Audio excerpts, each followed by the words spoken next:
surely if you invest in the machinery of people, the software up here and the hardware in their body, they're going to be better employees. And then I deep dived into the research. It was obvious internationally it was $1 trillion problem. Health and well-being of people impact businesses more so than almost any other cost in a business. So you're spending money on your people as payroll. It's the biggest line item on your profit and loss. And the question was, if you invest in those people's health and well-being, will that return or generate dividends for the business? And in turn, would people be healthier? And there's a true win-win.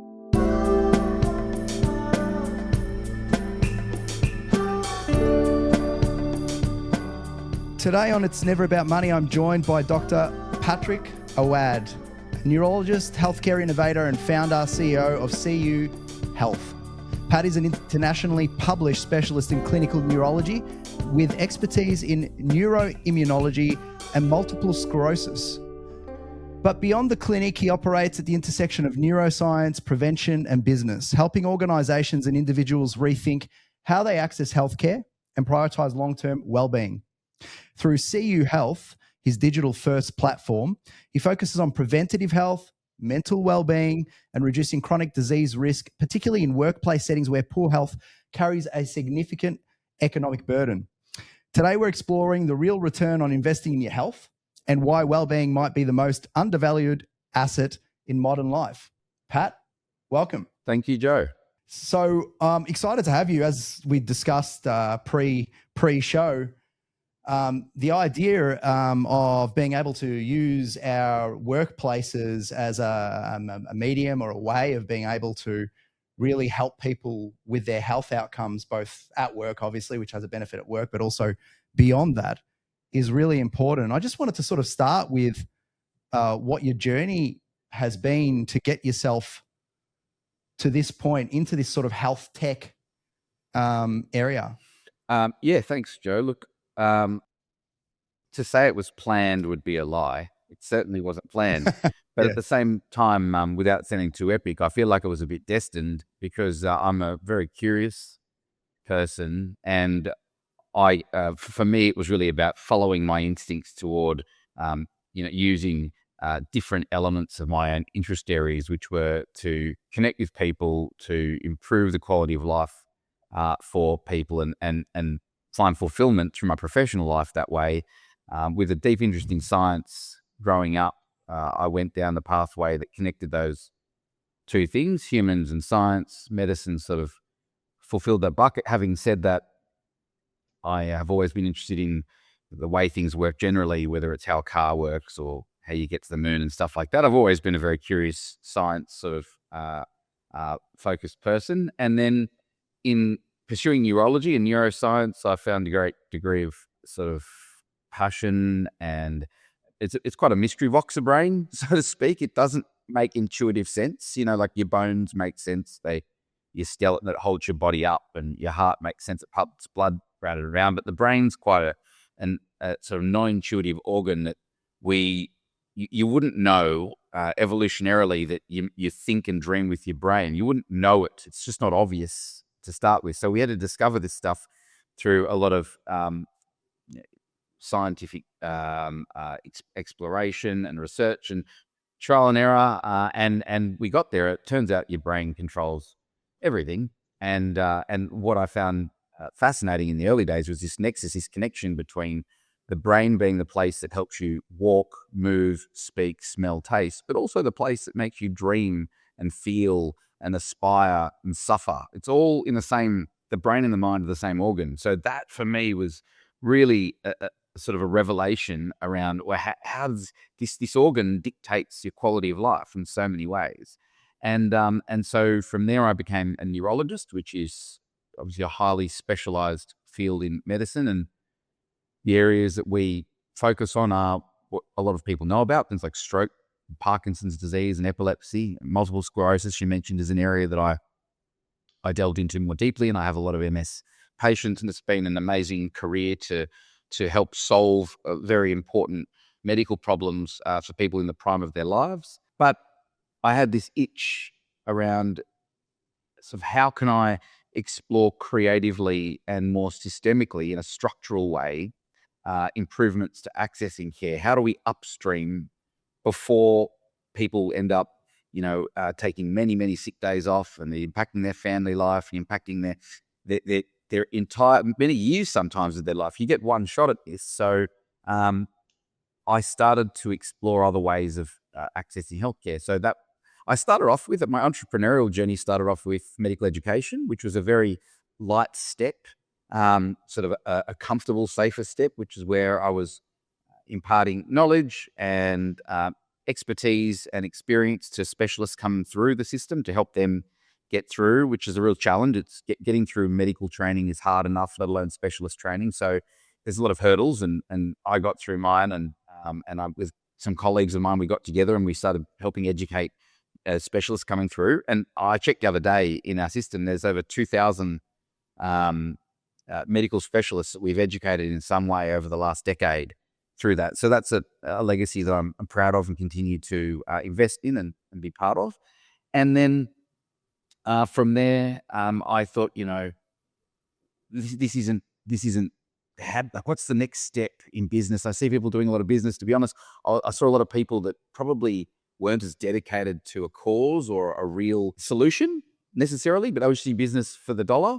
And I think that the name of this show, it's not about the money or whatever, it's like resonates with that. So I thought, surely there's a way of aligning sustainable business and growth with values, outcomes that matter and can help improve society. So that's where I got interested in general practice, actually, because I saw general practice as the coalface where people show up each day with problems, and it had become a very reactive industry, not because the doctors want to practice that way, but just because the way in which it had been corporatized and the way in which it had been commercialized. So the question I had was, is there a way of returning general practice to a more holistic, deep, slow-paced care rather than a volume-based care model?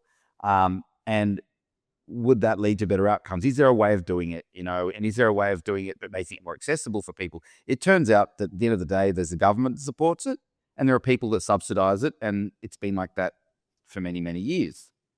So then the next step, for me, I don't stop until I get to the solution. The next step was, where else is there money in the economy that can support health and well-being, but that would benefit from that investment? And then I deep dived into the business world, and it was clear that there's money in the business world that exists. There's profit in the business world that exists. We know that. There's investment in people in the business world. We spend most of our waking life at work. So it's such a massive time cost throughout our entire, expanse of our life. It's about a third of our productive life, or our life where we're able to do things and build our families and go on holidays and not be, encumbered by pain and sorts of things. So I was like, well, surely if you invest in the machinery of people, the software up here and the hardware in their body, they're going to be better employees. And then I deep dived into the research. It was obvious internationally it was $1 trillion problem. Health and well-being of people impact businesses more so than almost any other cost in a business. So you're spending money on your people. There's payroll. It's the biggest line item on your profit and loss. And the question was, if you invest in those people's health and well-being, will that return or generate dividends for the business? And in turn, would people be healthier? And there's a true win-win. And the business case for CU Health started there. And so for me, that's why it wasn't planned. It was sort of a following the evidence, following instinct toward an actual solution to a real problem. And that's where we've landed today. I feel like sometimes there comes a point in time in people's lives where they're looking for the ability to create win-wins, the ability to commercialize something so that they can look after their families, but do something meaningful and more impactful than perhaps they had been previously. It's interesting that as good as the work was in being a neurologist, it seems like perhaps for you that the ability to help people with the outcomes of their diseases was almost limiting compared to being able to, at scale, being able to create a solution so that people perhaps don't get into that situation or you can limit that in some way. Would that be part of the kind of intuitive spot journey? on. I mean, in medicine, we've got a saying, treat the patient, not the disease. And so in neurology, you're focused on treating the disease, but if you're a good doctor or you practice the art of medicine, you're wrapping that treatment around the patient's context, their socioeconomic background, their education level, their culture, their beliefs, and that's the way you get a better outcome. Now, when you look at society at large, the number one morbidity, i.e. the burden that most people carry in our society, relates to their mental well-being, their mental health. So for me, it was like, well, I can help navigate someone through a complex decision-making process in relation to a specific disease. But if there are ways to elevate people's mental well-being, their mental capabilities, their capacity, their emotional health, also we know that heart disease, stroke, to a great extent, dementia, cancers, and so forth. We all know, it's just common sense now how preventable they are. I didn't get out here to manufacture some magic juice that prevents all of these things. I know that it takes many incremental touch points and interventions over time, much like raising a child. You can't do it in a day or with a special tonic. You've got to do it continuously. And, I've got kids, so I'm speaking from, and I'm still struggling with it. This morning was chaos. Experience. Yeah, absolutely chaos. I'm right. But at the end of the day, if you can get that right, that stuff right, it's almost like that concept, Joe, of, in some countries we're worried about, the living to 142 years old, the longevity. And then in other countries, they don't have clean drinking water, right? So, or access to antibiotics. So the point I'm making is if you can get clean drinking water into that country, you're going to make a substantial benefit. There's going to be a substantial benefit downstream for everything beyond that. And when you look at Western society, well, what's the point in living till you're 142 if most people can't feel fulfilled or not suffer during it? It's sort of just a vanity metric. So for me, it was like, well, how do you make it more equitable, but then at the same time, without being a bleeding heart and too fluffy, how do you make equitable access to high quality care a profit center for the commercial world? How do you align those two things? And that was a challenge I really wanted to take on, because I love a seat at the table with the boards, and and my challenge was to convince them that investing in this kind of care actually wasn't some sort of social security. It was a superpower. It's like AI. It's actually a strategic advantage. And so I think I just loved the idea of that challenge and solving that equation, and then had to find the tools to do it. So that it sounds like in this particular episode we're going to be talking about the fact that health is very related to money, and there's kind of like if you will, a silent tax on productivity. Correct. I agree. And even to an extent, your capacity to amass career capital over time is really linked to these sort of health outcomes. So can you walk us through how there is a silent tax on productivity, and what is the evidence there, and how you would be able to convince an organization that, improving health outcomes, I mean, intuitively it makes sense, but how do you put some quantifiable data around that? How do you provide the evidence that that's the case? This is such a great question, Joe, and it's really interesting. So that you can approach a question like that anecdotally, like you say, common sense, intuitively, and really interestingly, in more recent discussions with CEOs that are leaders and that have read the evidence, understand it, and also intuitively themselves as leaders understand it. Humans are messy. We're fallible. We've got it's our mess that we bring into work when we try to overcome and be productive. That is a limiter. It's a break. It's a sort of it is a bottleneck for performance. So they know that, and the leaders that know that say, "Pat, I don't even need you to provide me with a table or a complex formula. I don't care. It's obvious. We're going to do it.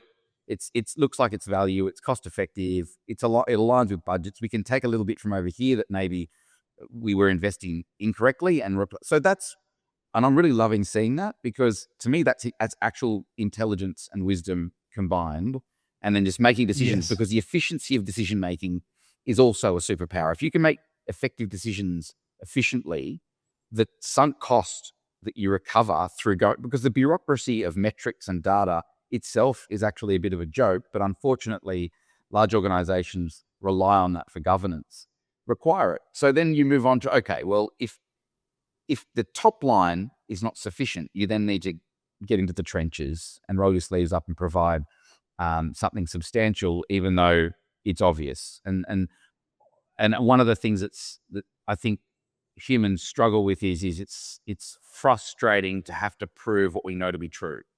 However, we go into that. So when you look at the behaviors of human beings at work, we all know that people rock up, and if you look at 10 different people, they're going to come to work with different levels of what I would call discretionary effort or disposable energy or whatever you want to call it. But basically, they're coming into work either below the line, so in negative territory, at which point they're going to be a risk. And that risk to the business then comes in the form of a governance-related risk. It might be that, they're an increased workers' compensation claim risk. They may be a reputational risk to the organization because they might offend stakeholders, clients, collaborators, vendors, suppliers, whatever it might be. They may be a resource risk because when someone is coming in with what I call negative well-being or negative discretionary effort, they actually become a sinkhole for the HR department because you're there putting so many resources into trying to mitigate harm for that individual when the others that need reinforcement and coaching and so there's all of these. That's down the sort of very red end of the curve, if you like. It's not the optimization end, it's the risk end. So at that point, you're looking at, okay, well, this person might leave the organization. They might blame the organization for their situation. So there's attrition and retention risk. So you start moving up the curve a little bit towards employee value proposition. So if employees, one, are struggling and two, don't feel cared for, the perception of care isn't there. There's actual care and there's perception of care. They're both very important. But if they don't feel cared for after a period of time, they will leave. And we know the cost of attrition is huge. We know the cost of business continuity there is huge. The cost of recruitment is massive. And then the cost of retraining is massive. And again, the ripple effect of that cost is huge in an organization because the business leaders or the HR leaders or the line manager or whatever they are retraining and recruiting, which shifts focus away from optimization, which is where you want to be in a company. Where you want to be as a leader in a company is my team's great. They've got support structures in place. We're doing a good job with the way in which we've got organizational well-being. We've got personal supports in place. So now we're focusing on optimization and performance. So now you move on to that stage. Now, optimization and performance, well, that could be, for some businesses, excessive sick days or unnecessary or avoidable, let's call them preventable or avoidable sick days, greatly impact the business. That could be in professional services where billable hours are the way in which revenue is generated. It could be in childcare or in healthcare industry where rostering is a huge problem when you're looking at ratios and serviceability. It can be in retail where you need to keep the shop open and you've got to get a casual to come in. So avoidable or preventable sick days are a huge headache, and they can certainly be have an impact on revenue, productivity, profitability. And then you move into the really where all organizations wish they were, which is you've got low attrition, good continuity of intellectual property within the business, good communication and good discretionary effort amongst all their members of the team. So they're thinking empathetically, creatively, strategically. And even if they've got what you call, an entry role, they're at least in a good headspace where they're going to be polite stakeholders, customers. They're going to be safe on the tools if they're in manufacturing. They're not falling asleep on the job or anxious and making mistakes. So when you're up that other end for performance, what you're really looking for there are people that are doing a good job. You're moving into high performance. You're not just moving into, everyone's stable. You're then moving into how do you get 1 + 1 = 10?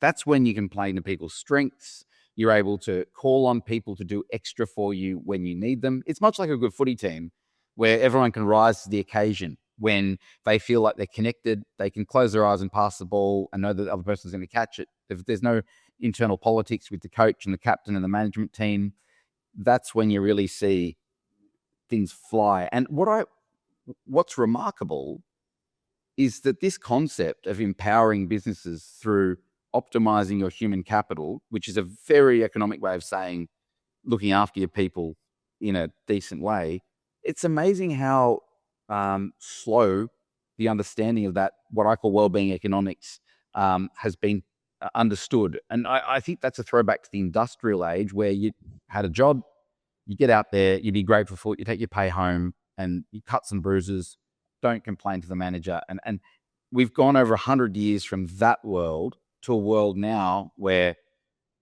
the way in which we use technology and work with people has evolved entirely. Our life expectations and even the number of years we're alive has changed. The way we partner has changed. So this is as important, if not more important than AI when it comes to the future of work.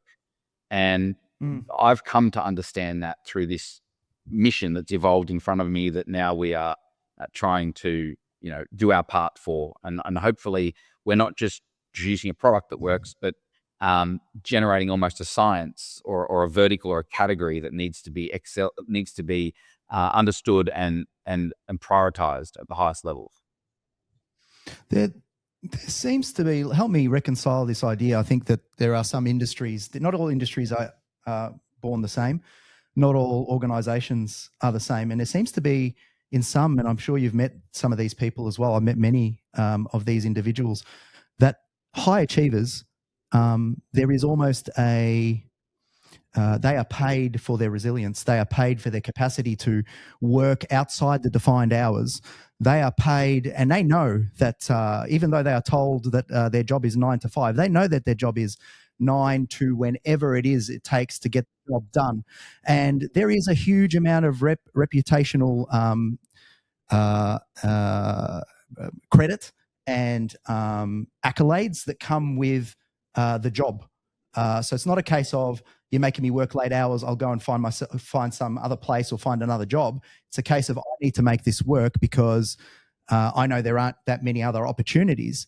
How do you convince an organization like that actually reducing the amount of time that an employee takes in a job like that may actually benefit the organization as a whole, changing that culture from, using coffee and, to continue to get the project done and then using alcohol to wind down at the end of the night. And I can tell you, it sounds a bit dramatic, but you only have to sort of go out and speak to a number of people to realize, that this is happening quite regularly. Completely. And one of the privileges of of CU Health is I have been able to collaborate with and work with so many different business owners and leaders and understand their culture and drivers. So to start with, to answer your question, is medicine in of itself is one of those professions in a lot of ways, right? We are rewarded for breaking our back historically and working very long hours and being rewarded for that level of service to our career. And then you see it the same or more so in professional service, whether you're a legal partner or running an accountancy firm. And there's no doubt about it, that high-performing mentality will always be necessary in society. It's not something you want to eradicate, not at all. You actually, some people thrive in that environment. I clearly do, to be honest with you. If anyone's following along, my career doesn't sound like it's 9 to 5. I thrive in solving things and pursuing them to the point at which I've got the outcome, but very much not for someone. I'm doing it because I think that this is a solution, a valuable solution. However, there are lots of industries where the pathway is the person who flogs himself the most, almost sacrifices other areas of their life. It's seen as an accolade. It's seen as a badge of honor. And there are those that follow those and those that work for those people. And I think that will always be the case to an extent. And when I meet people like that, who have almost groomed their organization to follow that culture, you have to speak to them strategically about it. Not in a way that says, look, you've got it wrong. It's rather, let's say there's an organization of 50 or 60 people. There might be 5 people in the organization that are like that, Joe. And they run the risk of thinking that the way they do it is elite and the way everybody else does it, the other 45, they're sort of your 9-to-5ers that sort of, there's almost like an elitist culture with that style of work. What I say to those people is I say, what you do and the way you work as a high performer is what will allow your business to continue to thrive. I get that. That is your ABCs. However, do you value your family life at all? If they say no, well, okay, cool, that's fine. Do you have aspirations for retirement where you're not lonely or have something to show for everything you've done? You can have a personal conversation and you can have a bit of philosophical conversation. And I say, okay, well, I say, look, the only way you're going to get there is if you help. We can help you with your migraines. I can say to them, we can help you get access to referrals to specialists or all sorts of practical things in a convenient way, in a safe way. You might have put off, your grandfather might have got dementia. You obviously don't want that yourself. Let me help you prevent that so you can remain a high performer. So you're speaking to the ego to an extent with them. And they go, okay, I get that. They'll say, it's a tool. It's almost like a red carpet tool to help me remain an Olympian in my field. Great. That's how I speak to them. But then I say to them, what about everybody else? Everybody else looks to you to create a community where they want to come to work. And they're not inspired by your 16 to 20-hour days. They're not inspired by it. It doesn't move the needle for them. What they're inspired by is the purpose that they find in their work, the value alignment in their work, and the fact that you show you care for what matters to them. Now, you can't make what you care about what they care about. And if it was, I can tell you, it'd be, excuse my language, a shit fight in here because there'd be too many egos. So at least as a tool, if you don't want to think about this stuff, at least bring on suppliers or tools that can support your team on your behalf. You need to care about it as a strategic priority. It's not going anywhere. And the remainder of your workforce then will believe you care. And I can tell you, you'll have a higher performing company. So you play to the high performance mindset with it. You don't switch it around and say, you've now got to have like a much more fluffy, lenient workplace. It's not like that. It is actually, what are the tools you need to be a high performer? Good, that's for you. But everybody else, a lot of them are going to think this way. Have you considered that? And they'll say, well, no, they've just got to fall in line. I'm saying, well, mate, they're not going to. They're going to leave. They're going to go elsewhere. And you can't just keep a people factory going here. It's actually a pain for you. So it's just strategy versus some people are following it instinctively, Joe, with common sense. Other people just want some good quality data. Others want to be competitors in the market. And if Joe Bloggs is doing something like this up the road, they know they've got to do it to retain talent. And then others really need a good strategic alignment discussion. But to be quite honest with you, it's not worth all the hard work. If they don't get it, then you move on and eventually they're going to get it because the economy will determine that. Maybe in a cynical way that some employers, maybe they know, maybe they don't know, but they think to themselves, well, we'll use the productive capacity and the productive life of a young, healthy person. Unbeknownst to them, they're doing themselves damage in the future, but in the future, they would have reached their productive life cycle anyway. And so it's no harm to us at that point in time. They're not going to be, Well, it depends what your model is. You could say, well, I'll take your best 5 years from you and then they're burnt out and someone else can have them, right? Yeah.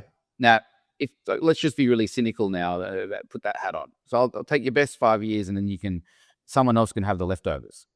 Now the reality is when you look at the mobility of the workforce now, the employee can feel that. They can sense that. And because there's so many opportunities to generate revenue in all of these alternate ways, and people don't stay at the same company for 40 years, let alone 5 years. I mean, Gen Z, millennials, they are constantly reevaluating their options. Every time it hits summer, they're like, is this right for me? Where do I want to live? I want to travel more. What do I want to do? I don't like my team, my manager. I don't feel like I'm heard. And it sounds to the old guard, that sounds like whingy, right? It just sounds like whinging, but you've got to then go, okay, no. The wisdom here is to say, well, what's underneath that complaining? What is underneath that complaining? Because the second that the employee starts to feel that way, there's a 20% loss in their productivity and effort. So you kind of have to go, well, hang on, they're not actually whingers or not resilient. the world is tough. Cost of living pressures are high, and it's no good saying, well, if you want more, you got to work harder for it. You actually need to provide space for people to think like that, to want to grow. It takes energy to want to grow. So you kind of just building capacity. It's like asset protection. People do it personally. So in answer to your question, Joe, yeah, people could think that they might get away with taking the best years away from an employee and then not caring about the long term. But I can tell you, it just takes one bad year to be burnt out. Like one bad year can actually determine the trajectory. And people these days are not going to just cop that. They're just not. So intergenerationally, the culture is changing, right? So, hugely, and so it seems like the younger demographics are starting to become a little bit more alert to this sort of aspect of things. So perhaps leadership and organizations are going to have the control taken away from them to some extent by what is demanded by the employees, by the workforce. Do you see that in a big way? Are there certain industries that tend to actually be more receptive to this, given the nature of their age demographic? Oh, hugely, Joe. Sometimes it's like the employees interviewing the boss, not the other way around. Yeah. So you see it. I mean, it was unheard of previously. The employees now sort of say, well, what will my work life be? Do you have a 4-day work week? Do you have a hybrid workforce? What's my learning and development approach?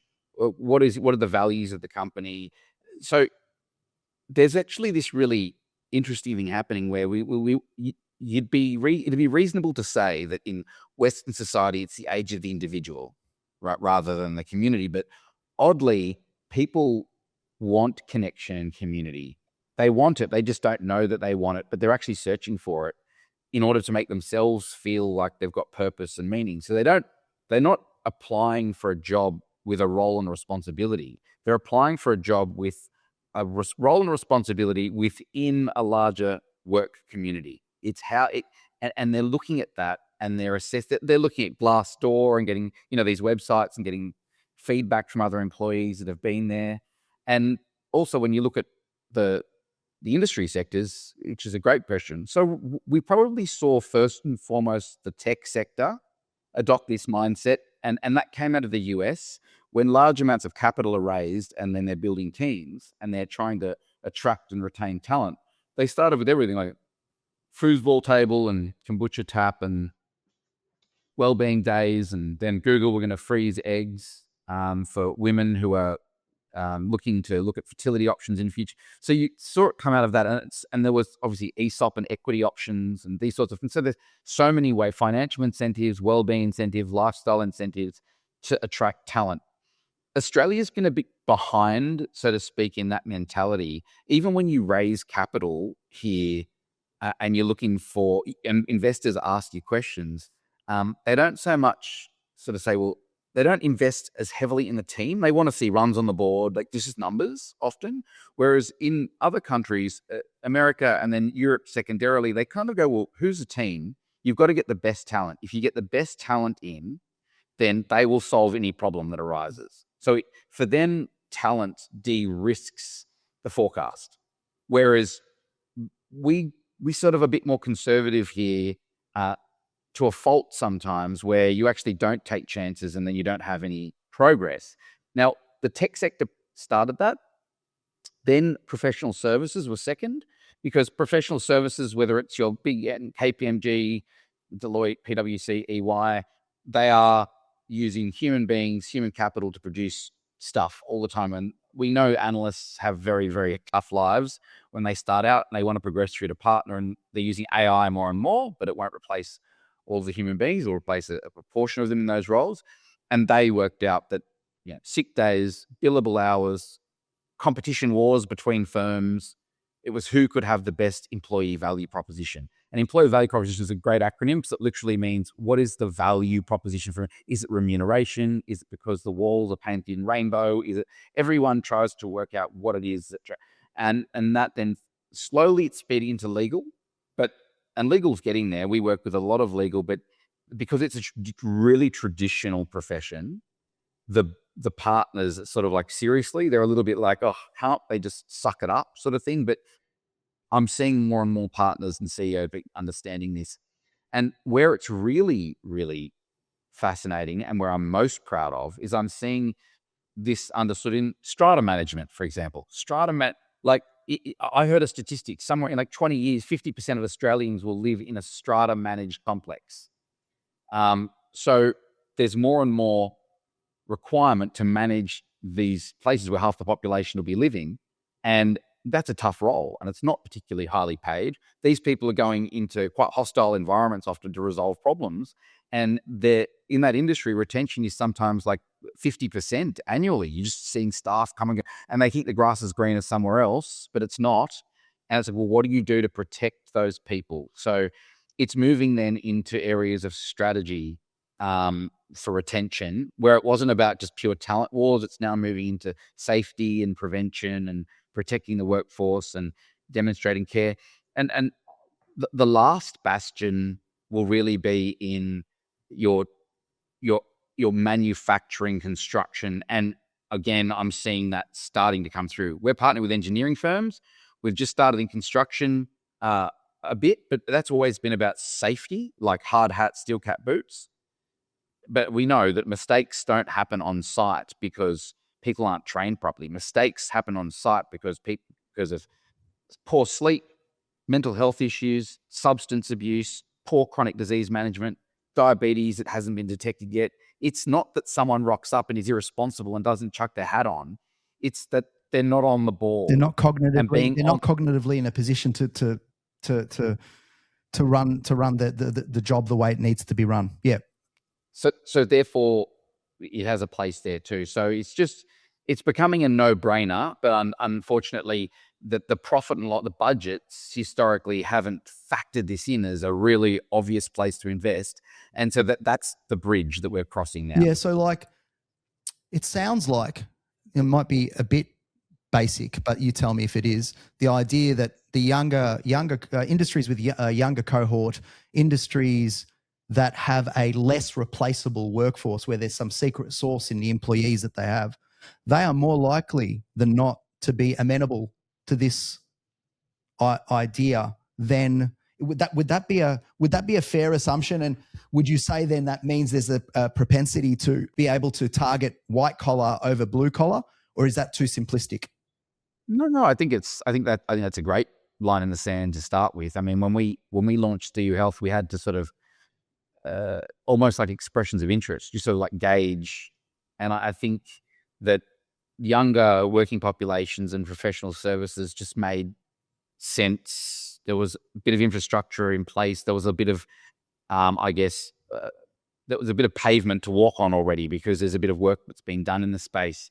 And then it's just permeated into other sectors and become a necessity. We also, there are many forces in play. There are psychosocial hazard minimization legislation that's now enforceable and being rolled out state by state. What does that mean? A lot of directors don't know, and it just sounds like an annoying imposition on governance.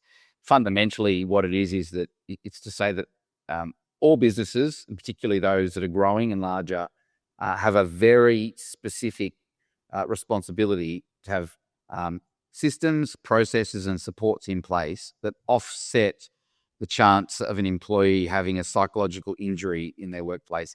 And we've worked out that those psychological injuries relate to both personal reasons and organizational reasons. So organizational reasons are obviously around things like, systemic bullying, poor culture, inequity, lack of transparency, poor governance around roles and responsibilities, poor feedback systems, and so forth. And we know that that's effectively a toxic workplace, or any of the things that lead to a toxic workplace.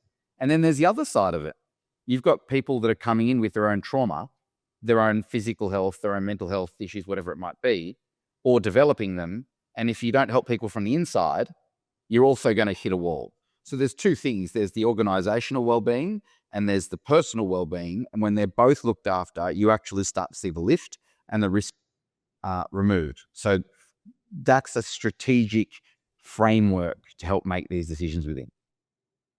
I was thinking as well about government and the government's role in all of this. It sounds like if there's a silent tax on productivity, if being able to start a family is impacted by the work practices and so on, and that something like this is a solution to bring awareness, to bring better outcomes, then why, if they haven't already, have the government not actually been involved in supporting an organisation like yours with financially or otherwise? Because it sounds like this is the type of work that could be quite game-changing for economic productivity if it was, widely accessible.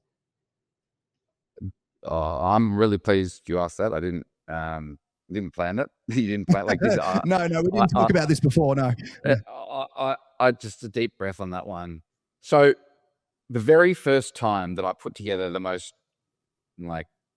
unattractive pitch deck for CU Health on old version of PowerPoint, I took it to the Federal Health Minister's Chief Policy Advisor, and I said, if we can demonstrate that businesses stand to profit from improved health and wellbeing of employees and deliver a solution that's scalable and helps with that, that would take the burden off Medicare to an extent and allow general practice to practice the way in which it hopes to practice more. It would reduce the burden on emergency hospital presentations. It's a low acuity stuff. It would also reduce longer term chronic illness. It would take pressure off private health insurance and therefore a lot of the lobbying that goes. And then the Productivity Commission has clearly in countless research papers, white papers, position statements made very, very clear that one of the number one bottlenecks to productivity is health and wellbeing. It's all the data's there, Joe. So you're 100% right. So then it's okay. I'm an Aussie doctor that's taken huge amount of personal and financial risk to build a solution that can help solve that problem. And you would think that with enough evidence, I could write to the minister and say, look, we would really appreciate some support. We're trying to do a good thing here, or at least some sort. And this comes down to the fundamentals around investment and startup culture in Australia. There are firstly, I'll give credit where credit. There are access to incentives that are very hard to get, but they're things like there used to be the Accelerating Commercialisation Grant, where you put your position in and we won that grant, which is great. We got that.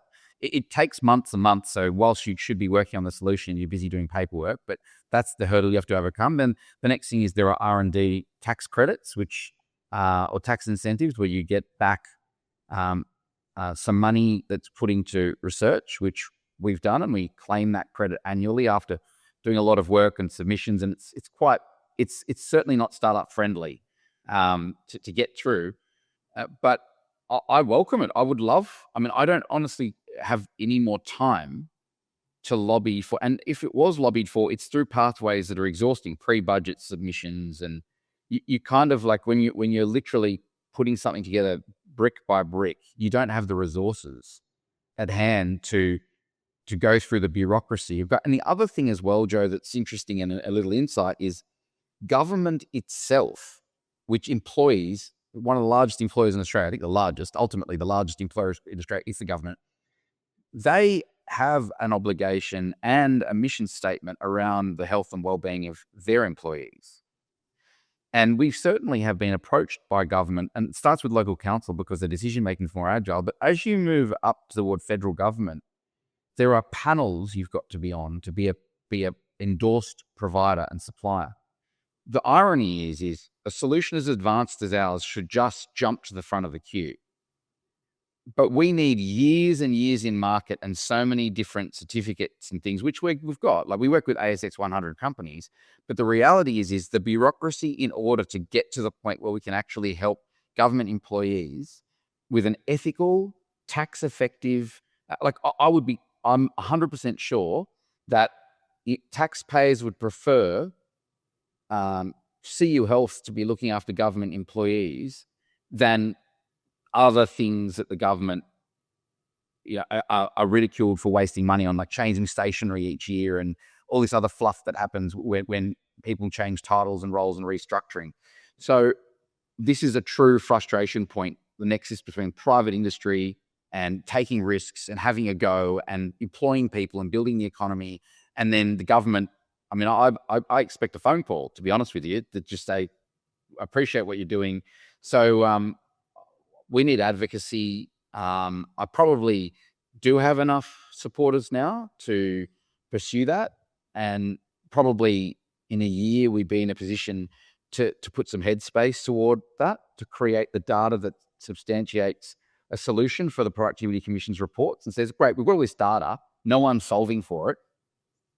And also to Australia's not very good at partnering privately, like traditionally, like they'll get suppliers and contractors, but I mean, it's not set up in a way where they look for public-private partnerships. I mean, we know with roads and tolls they do, but in this sort of space, truly innovatively, it's not an area that has traditionally been explored. We're a bit too caught up in politics rather than in innovation. So we've talked a little bit about the fact that this is a solution that really should be advocated for and should be widely accessible as much as possible. What is the solution? I don't think we've gotten into the actual tangible solution that you do provide. Oh, how it works basically. Say I don't have this, but say I had 100 staff and I was looking to you to employ some sort of workplace health digital system. What does it look like? Yeah. So, I mean, without showing you, it's effectively a clinic that's in a cloud. All of the providers work for CU Health. It's not a marketplace. I don't believe in marketplace-based digital health platforms because they're all about volume and quick access, but it's not healthcare. You're not actually taking someone on a healthcare journey to an outcome. So we made a very clear values-based decision early on to ensure that all of our people, or at least wherever possible and feasible, were CU Health employees or contractors, but directly dedicated to the organisation for their role.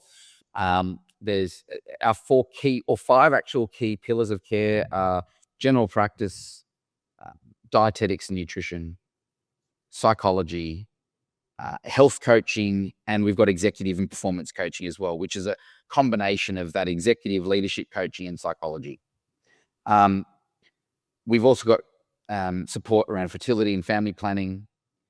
So when you log into our platform, there is sort of some pre-made, if you like, resources, which are constantly updated, and they are webinars, they're toolboxes, they're health checks, these sorts of things, and they, in very evidence-based ways, either provide personal ability to health check and set goals, or education around everything from workplace-related burnout, stress management, micro breaks, how to switch off, like very much workplace health and wellbeing, which is hyper relevant to our client. But then we've got the other 50% is on, heart health, depression and anxiety, family planning, menopause, women's health and endometriosis and polycystic ovarian syndrome, immunity. So we are hybridizing those, what are catchy workplace, if you like, topics, which are very important, but you can't just have them in isolation. You've got to then marry them up with the actual stuff that impacts people every day. They're essential for health and wellbeing. Then you can book appointments with all of our providers at a convenient time. The providers not only work for CU Health, but they work with each other. So that sort of creates great efficiency where if a GP is seen and someone is getting severe depression, poor sleep problems, and they've got anemia, then those 3 things can be dealt with in an efficient way. The anemia can be dealt with iron replacement, B12, goodness sake, a referral to a gastroenterologist because it could be bowel cancer. I mean, we've got the capability to go whichever direction you need. And at the same time, that employee can see a psychologist and receive support there. So they're kind of not fractured. The care's not fractured. And when you've got fractured segmented care, you get incomplete care. And then what happens is that busy employee or busy working mum or dad that's juggling 2 jobs or whatever it might be, they're not going to follow up. You're saying the professionals are all located in different places and you're having to organize it in a decentralized approach. Correct. We solve for that.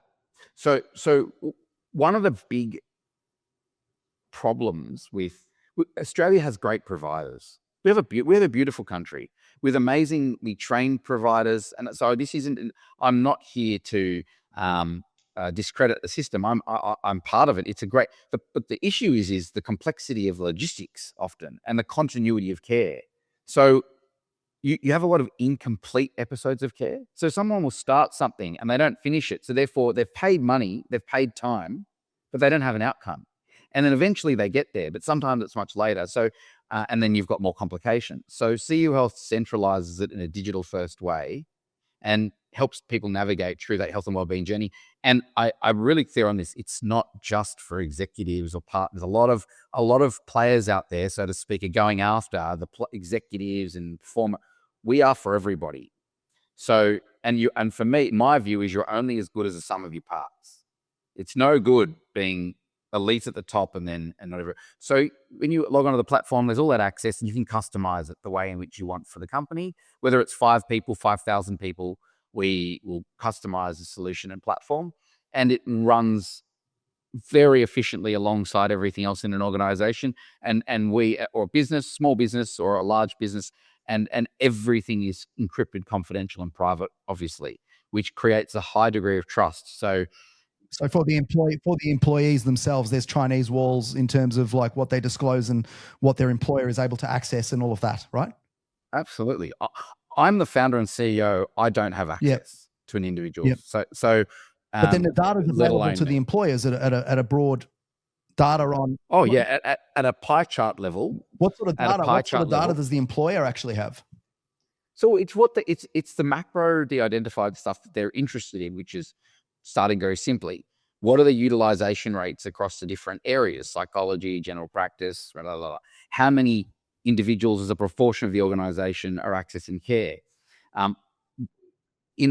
For larger organizations, so as the sample size increases, you can provide more detailed data because it can't be identifiable in any way. So let's say you've got 5,000 people. You can then start saying, oh, look, there are 2,700 people in the organization on the platform.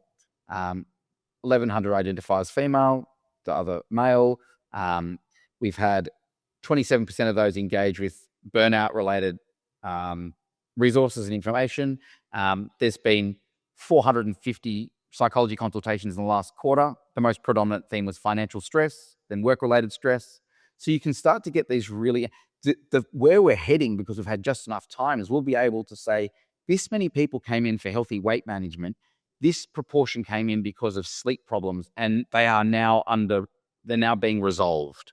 So we can actually start to say, well, we're actually solved the collective, going back to my discretionary effort comment at the beginning, the collective discretionary effort in the organization will be increasing, and that manifests as reduced sick days, et cetera, et cetera, et cetera. Yeah. Okay. So would your program actually differ or change in look and feel and content-wise, depending on the industry? As an example, if you're dealing with nurses, you would imagine there's more shift work. So, sleep hygiene and aspects relating to those sort of protocols might be more important for them than other, say, more usual occupations. Does it change industry by industry? Do you amend? You can customize. Okay. So this is where it's really interesting. Population health data helps us understand everything. You don't need to understand. A lot of businesses have this really interesting view where they think, oh, our people are our people, and they're not.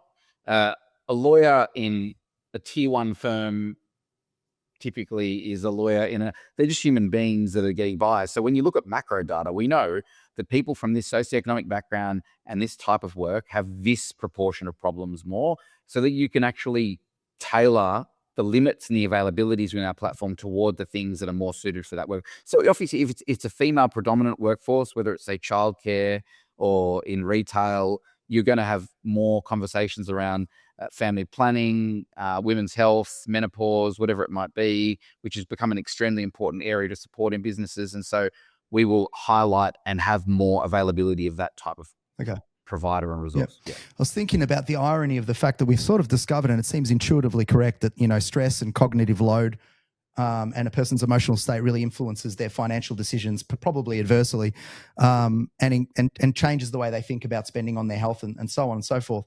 So you're sitting there appealing to leaders in business who might actually have their own cognitive load. The irony is that they may not be able to make strong financial decisions based upon their own workloads, right?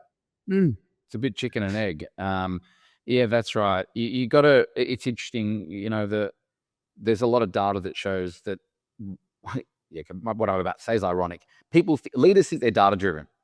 They think they're data driven, but they're emotionally driven.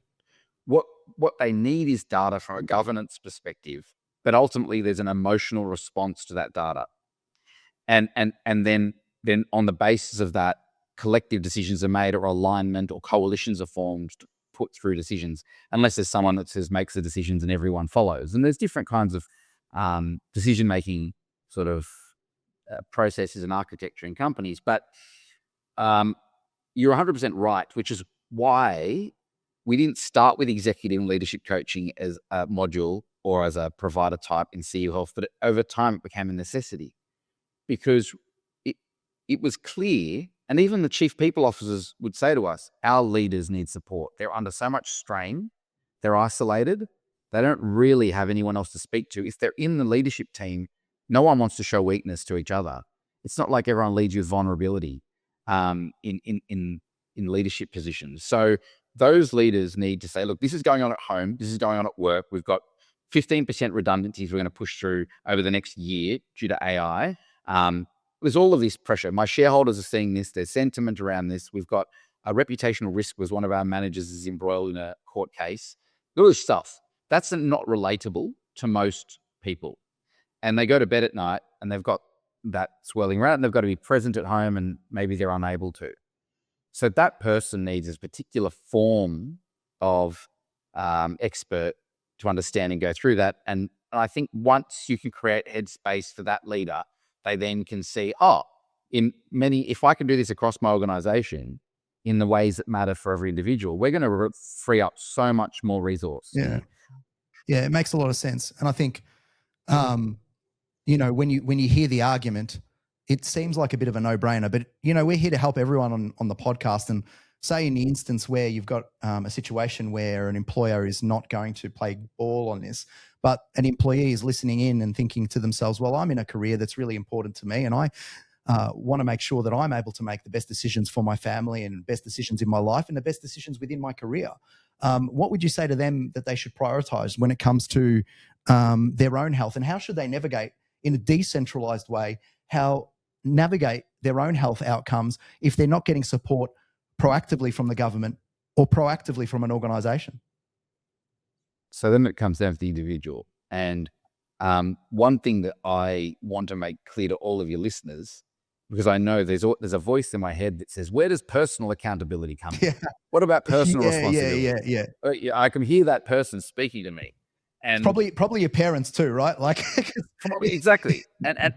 And what I think when I hear that voice in my head, I think I want that person to look at me and say, well, I'm clearly not a bludger, and I believe wholly in personal accountability and personal responsibility.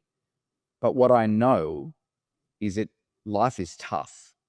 Even for the people saying, what about personal accountability? Often they're grumpy and they're not really happy themselves, those people. So that they need a bit of help. But the reality is life is tough. And not everybody was born with the tools or nurtured with the tools or educated with the tools to self-lead. They just don't have it. So you can say to someone, pull up your socks, have a cup of concrete, look after yourself. It's your responsibility.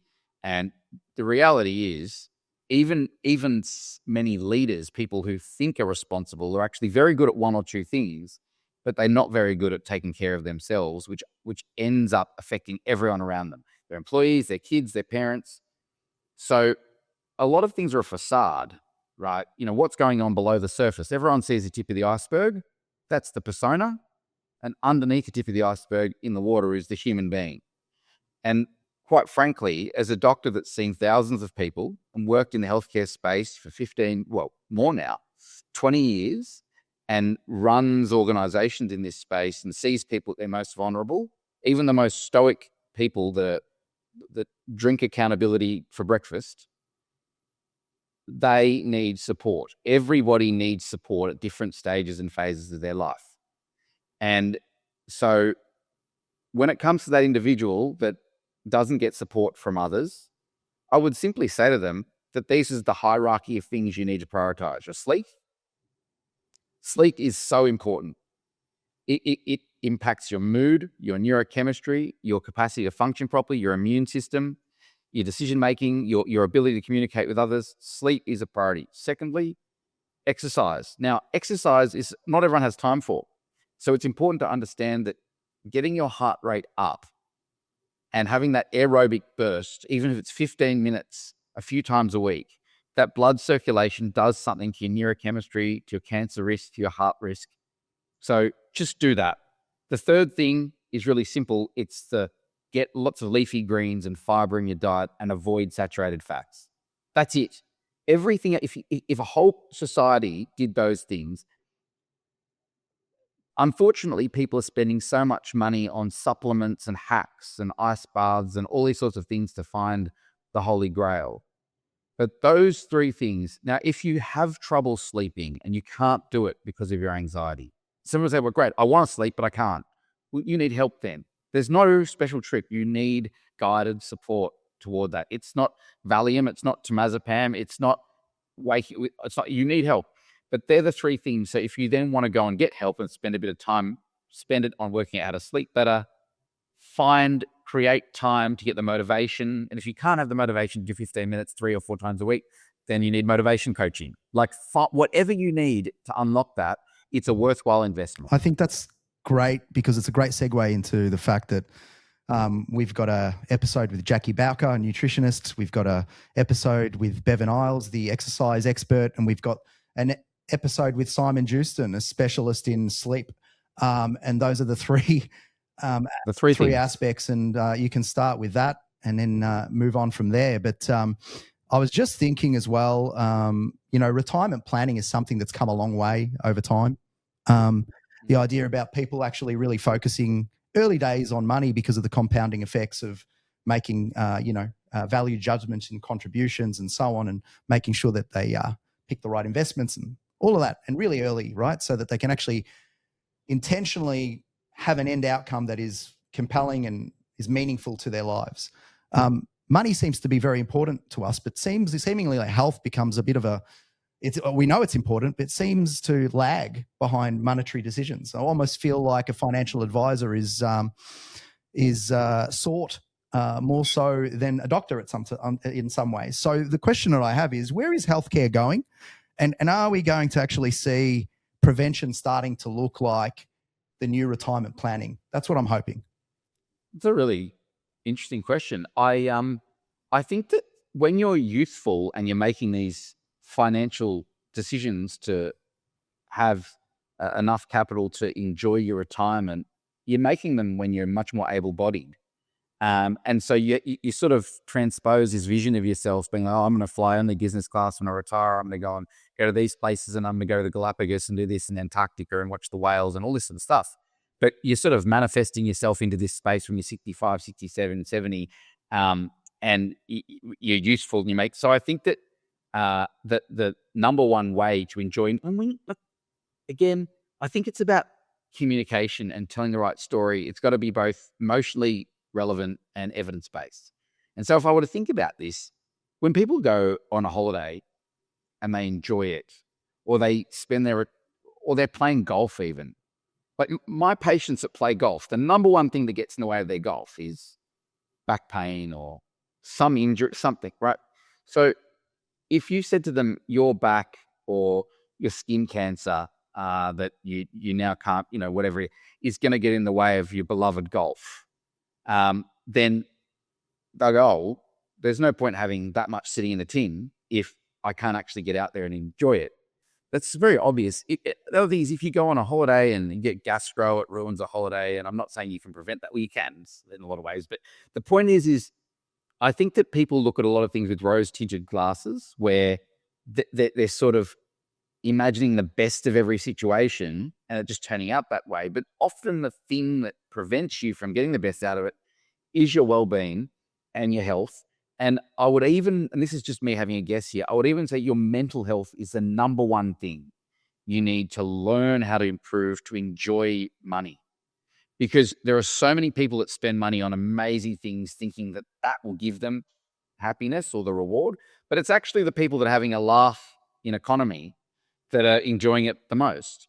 And it's how do you get that mindset? And so many people skip that step. And that's the greatest wealth you can ever have. That's why you can hang out with a couple of mates, not have to travel anywhere, and you can travel around the world together, just sitting at a pub or sitting at a picnic or sitting at the footy or whatever you're doing. It's a simple thing. This is why the simple things are the best.